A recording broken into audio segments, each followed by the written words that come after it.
Boom, coming in hot, Chinch on a nice Friday, real nice. Wait a minute.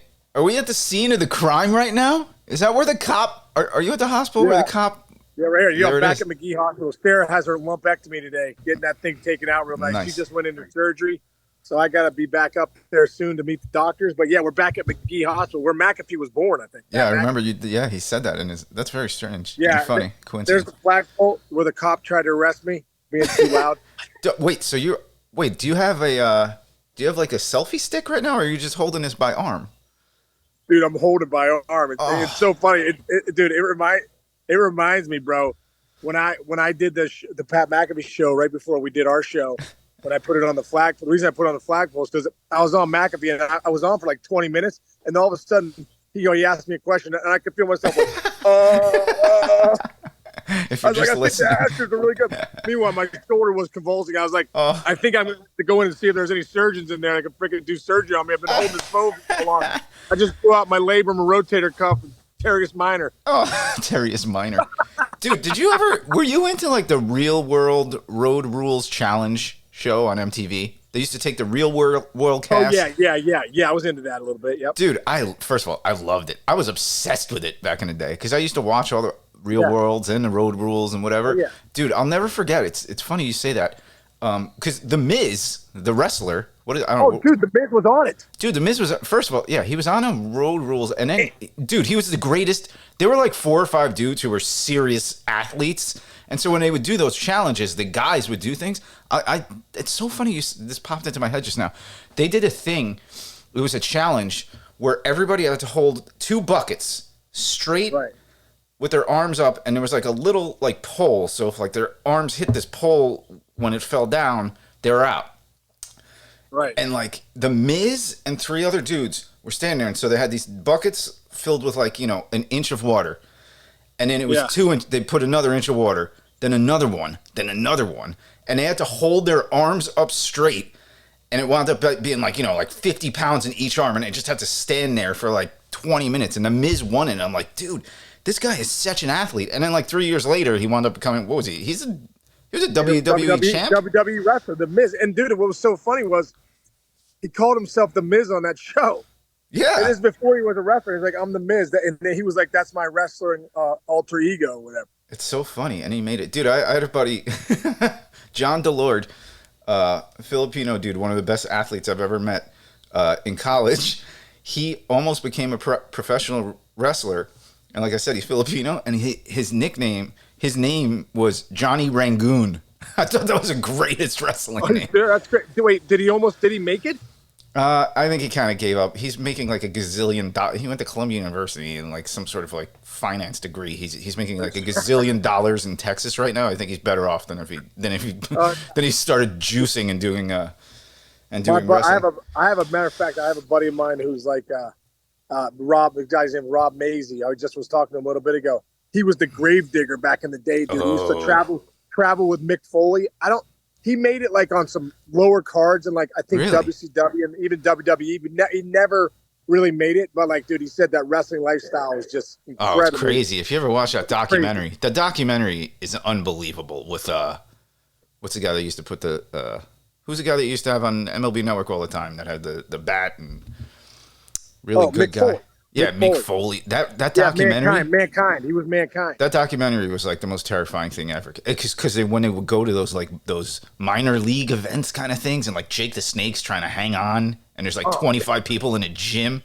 That was like one of the most like intense things I've ever watched in my life. That documentary. Dude, about the wrestlers, dude. They have no union. Those guys have no union. They have to work to get paid. So you're traveling 300 days a year. I remember John Cena saying he's doing 300 plus days a year. It's incredible. Yeah, the Mickey Rourke movie. The Mickey Rourke movie was amazing too. The Wrestler. It was called The Wrestler. Dude, The Wrestler. Oh, Yeah, brilliant. such a good movie. Sad. Dude, I got an incredible story. I'm starting to realize that tell me if I told this story because you could shut me down if I did. Okay. When I met Mick Foley at Shea, did I tell you that story? I think I know, but you've never told it on this air before. Okay, you know what, dude? The same day, remember I told the story about? Oh no, remember I told the story about when I'm 5 for 5 and I hit that home run against John Franco in the ninth? the Mets. Yes. Remember you looked that up? Dude, I had one of this. So So I had another 5-for-5 day. And after I got my first hit, and the first thing I go out to play first base, and I look to the left, and there's Mick Foley and his kids, his son and his daughter, and I'm like, oh my God, I almost couldn't play. I'm like, holy shit, it's Mick Foley and his kids. So, dude, after the inning ends, I go into the dugout. I grab can't remember. I don't know if Dimitri was there, but no, Danny Graves. I go, Gravy and whoever was a wrestling fan. I'm like, dude, Mankind, Mick Foley's in the front row. That's crazy. In a box right off first base. So, dude, I wrote a ball to him. I'm like, dear Mick, thanks so much for the Hell in a Cell match with the Undertaker. I was like, thanks for giving it all. Is that when you became friends? Did you become friends right then? Because you guys are friends. Yeah, you guys are friends. Dude, yeah, we became friends in this moment because I'm like, I gave him, and I told him, I go, thanks for all you do for us wrestling fans, So anyway, I give him the ball, dude. I don't even know if he knows who I am. Boom, I give him the ball. Next to bat, we're facing Glavin, right? Tom Glavin throws, bam, double in the gap. Next to bat, double in the gap. No, next to bat, bump. Next to bat. Dude, I go 5 for 5. And you automatically became his kid's favorite player in baseball. It was incredible. After the game, I go to the clubhouse, and they're like, hey, Mick Foley's outside and wants to know if he could say hi to you. I come freaking running out as quick as a human you ever see me run in my life. Meet Mick Foley, and it was great. And we haven't talked in a couple of years, but we did stay in contact for like 15 years after that. We got to get him a couple. We got to see him and get him on the mayor's office. Oh, let's do that. 100%. Oh, that would be a great get. We're going to make that happen. Dude, he's the nicest guy. Yes. My God. He's so nice. He's coming to the network. He's to MLB now. He knows his sports, man. He's such a smart dude. He's written like 4 books. Yeah, he's brilliant. Super bestseller. Great New York family. Times bestseller, like legit. Yeah, great family, man. All that kind of stuff. Yeah, that's why that documentary drove me crazy, man. When he that steel cage, whatever that match was. Yeah, Hell in the Cell. We told Undertaker to throw him off the Hell in the Cell. Good Lord. It was in Pittsburgh. It was in Pittsburgh. You weren't there, were you? No, I wasn't there, but I watched it. And I was like, that's why I told him, thanks so much for putting your body on the line, man. Let's go. You know what that reminds me of?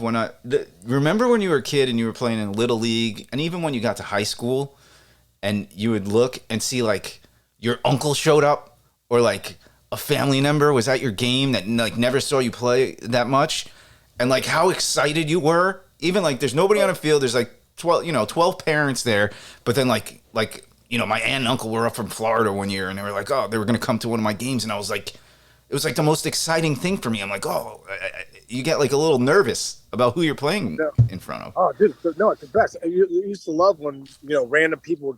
I knew people were in the stands, or I left tickets for people. It was just like so exciting. Then when you get to high school and like the girls show up to a game, the girls from the school show up to the game. Yeah. That's when you're locked in. That's when you're not striking. You're not striking out on those days. It's next level. Yeah, you're in college, and a couple of the 5 a band of girls show up that are friends of yours, and a couple of you like. Like the Thetas and the Sigma Chi's. Yeah. The Kappas and the Pi Pis. Yeah. Dude, the greatest. By the way, there's one more thing before we get into hardcore MLB stuff. My favorite place I ever played a college baseball game. Did you ever play at Georgetown? A game at Georgetown? No. Dude, their field was literally, I think they redid it, and I don't know if they moved it, but I hope they didn't. Their field was literally in the middle of like 4 or 5 dorms.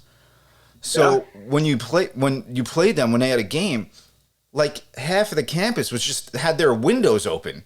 And they were like sitting in there, like, and I was like, "Wow, this must be like amazing for these dudes to play there." And it was lower down, like underneath, like where the regular land was, and everybody was just hanging out their windows, like cheering whenever we struck out against them or whatever. Same game, by the way, I'll never forget. They had fully cement. Their entire dugouts were like cement, those big bricks, that they do. Yeah. I grounded out. I'll never forget this. Coach Fernandez. This is my sophomore year. I grounded out. I go into the dugout, and I was so pissed. And I go, bleep! And I cursed, and I threw my helmet on the ground.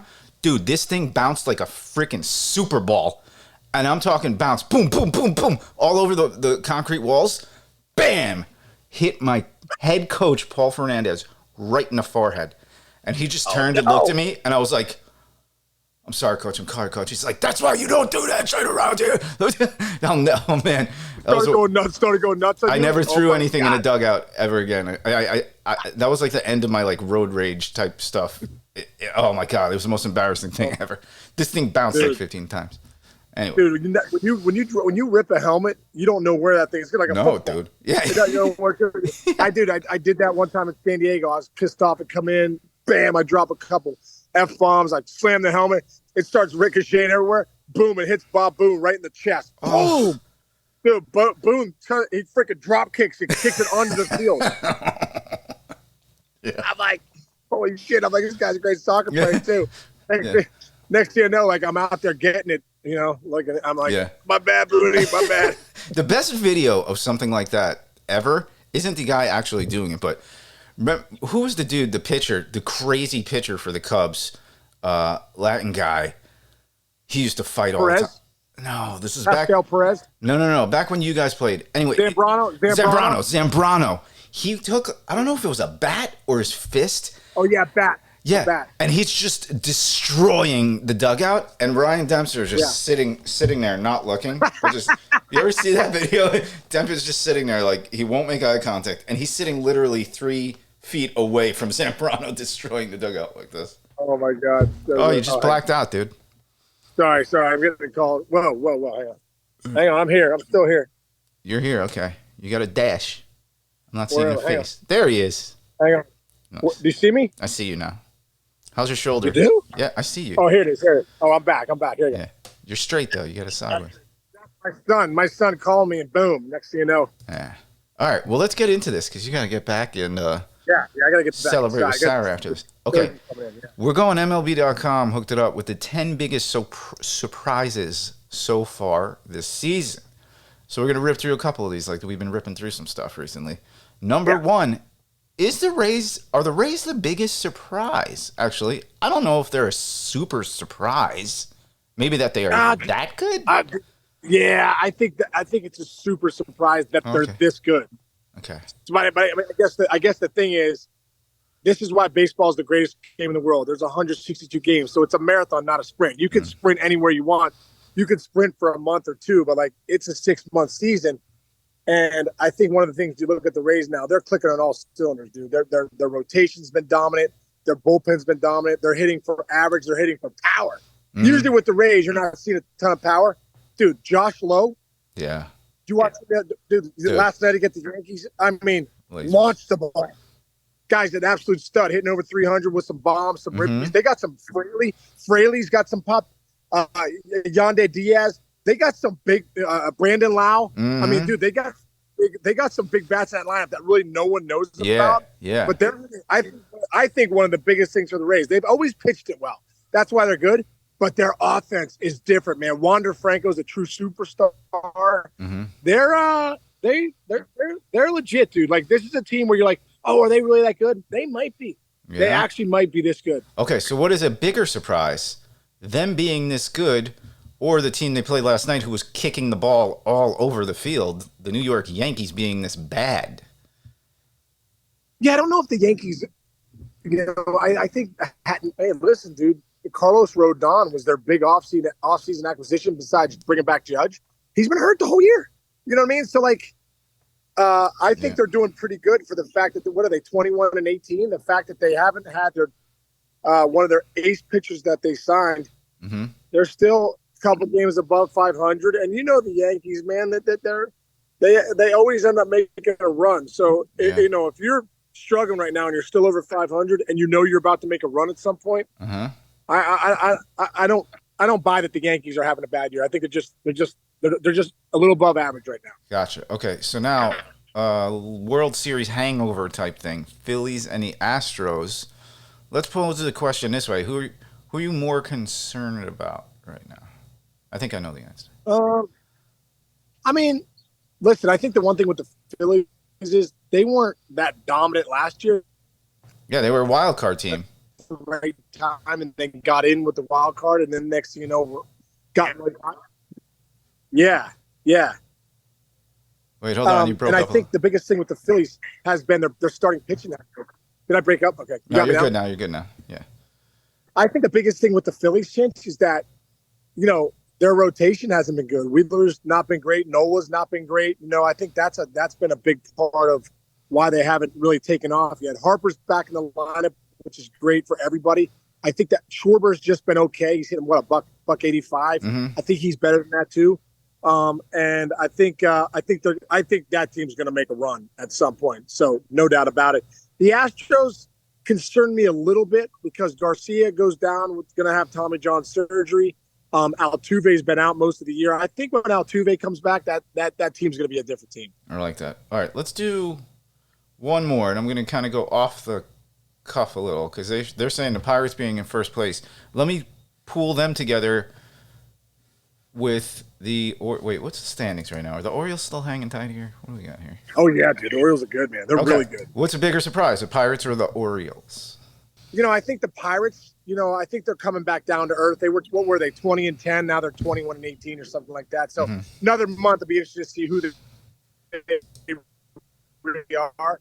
The Orioles are legit. When I look at them postseason, the emergence of Badley Rushman, a lot of good young players, Grayson Rodriguez in that rotation, Cano in the back end of the pen. They got a lot of nice pieces that really like there. Gunnar Henderson is going to get hot at some point too. Mateo, the way he's swinging the bat, Mountcastle, all these guys. There's a lot of good bats in that lineup. So I really believe that the Orioles are for real, man. I think they're going to be around in the East. And, it's no longer are we talking about the Yankees and the Red Sox, the only teams in the East like we have for years. Now the Blue Jays, the Rays, the Orioles, they're legit too. So the AL East is just loaded, dude. Yeah, good for the game too. Good for the game when the other teams are good. Great for the game. Yeah. Great for the game. All right, well, you got a lot going on right now. Give Sarah a big hug for me when she gets out of there today. And then what do you got? You got Mother's Day this weekend? What's your plans? Mother's Day, dude. Right, real quick. Opening day of the Miracle League tomorrow, bro. Let's go. Sick. Miracle League of the South Hills. Opening day. I'm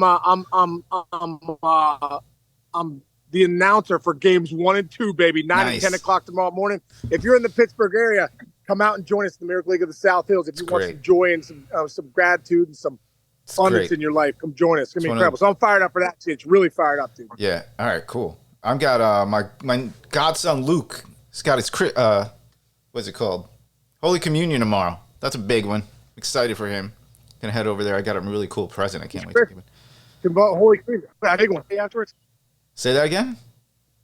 Are you gonna have a pool party afterwards? No. I'm not hosting a party for no. No, that's not even a question. Why not? No, why they get to come. They can come. The pool party? Uncle Chinchy, the invite is often open, but it's invite only. I'm not hosting the extended families of everybody around here. That's not happening. It's just not happening. It's funny though. You say that winter time around here, nobody's calling the Uncle Chinchy house. All of a sudden, the leaves start blooming, the pool gets open, everybody's like, hey, what are you doing on Saturday? I'm like, what do you think I'm doing? Come on over, everybody. That's how it works, man. That's what happens. Yeah, that's great, dude. That's how it worked.